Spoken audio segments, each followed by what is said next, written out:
How do you feel that now we've got a new MACAALIN you Ali, we have a Somali MACAALIN. Does it make a difference? Yeah, of course. MACAALIN YU ALI has a more bit of understanding of the team. There's no language barrier with some people. And trainers, he was a good football player. He knows the game. He was assistant manager with the other coach Rashid, so he kind of knows the team really well. Kind of knows personnel. We can go to him, have a chat with him about anything, to be honest. So yeah, it's more comfortability than the previous managers. So we have a lot of games coming up for the year.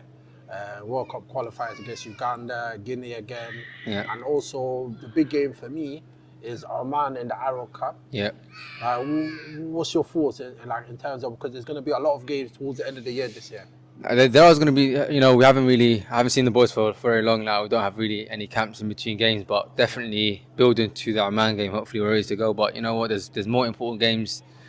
The next game is the most important game, and then after that is the most important games. We can't really think about the Oman game. We got to tick off the Algeria, Ugandas, Mozambiques that are coming up and finish the group, and the world to qualify as strong as we can. And then the Oman comes.